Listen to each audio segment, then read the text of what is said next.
Now, Stormwatch 12 weather with meteorologist Oliver Smith.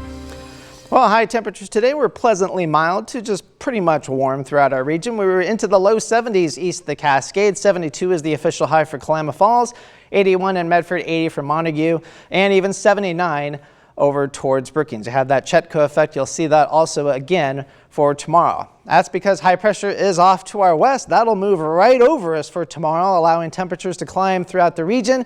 But there's a fairly significant system way offshore, and the story has been for the last several weeks, all these have been missing us. Well, this time, the system's going to take a direct hit at the Pacific Northwest. Talk about that here in a bit. But overnight tonight, we're going to be looking at temperatures into the upper 30s to low 40s east of the Cascades. 46 to 48 pretty much is a good bet for up and down Interstate 5 for tonight, and even mid-50s over towards Brookings. Now for tomorrow, temperatures climbing yet again, so we're going to be looking at some mild temperatures early in the morning into the mid-50s.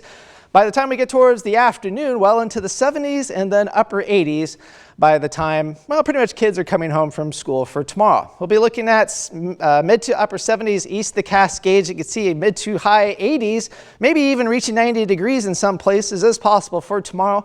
And still 77 for Brookings. You'll still have that Chetco effect, but the wind will actually start to change directions late in the day, and you'll actually start to cool off tomorrow night. Now, as we go through the day tomorrow, we might see some high clouds from time to time, but it's going to be a pretty nice day. But what we're going to be looking at over the weekend is just gradual increasing clouds from a system that's going to be moving into our region, that one that we were just looking at. So we're going to see clouds gradually increasing, getting thicker and a little bit lower. And by the time we get towards Sunday morning, you can see there's rain up to our north and west, not here, but it'll be making its way into our region. In fact, late in the day on Sunday, we're going to start seeing some of that rain develop along the Oregon coast. This is just to kind of give you an idea of how much rain that we could be looking at. So initially, it'll be pretty light rain.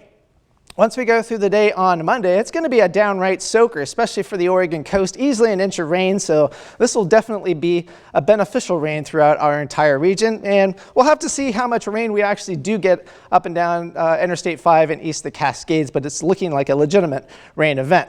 Now here, the high pressure that's going to be giving us the warmer temperatures for tomorrow sets right up over us. So our next system, well, there's going to be a weak system that'll move through. It's kind of hard to pick up on the satellite, but it'll cool us off a little bit for Saturday and Sunday. And then we're going to have that significant system move through once we get towards Monday, and that's going to bring some pretty widespread rain. And then after that, things get really interesting because we're going to be looking at some dominant high pressure really building in for the remainder part of next week. In fact, the Storm Prediction Center, well, actually the Climate Prediction Center has put out for in terms of temperatures 6 to 10 days out. Now the darker red is indicating pretty much a guarantee for significant heat. And you can see farther off towards the west, the colors don't really change that much, and it's still a very high percentage. So the get-go from this is going to be some very dangerous heat is going to be heading our way. So here's your forecast for the Oregon coast. Temperatures still into the 70s for tomorrow, cooling off into the 60s for Sunday and Monday.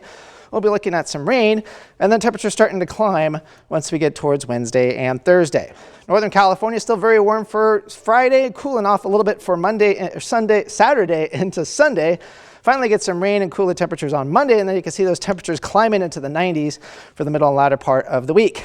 Klamath Basin, same kind of scenario, 70s through Sunday, cooler and rainy on Monday, and then temperatures crank up once we get towards the middle part of the week. Cascades, almost the same kind of scenario, except you're going to go from the 70s to the 50s with rain on Monday, and then back to the 70s by the end of the week, low still into the 40s. Here in the Rogue Valley, warm, plenty warm for tomorrow, a little bit cooler for the weekend.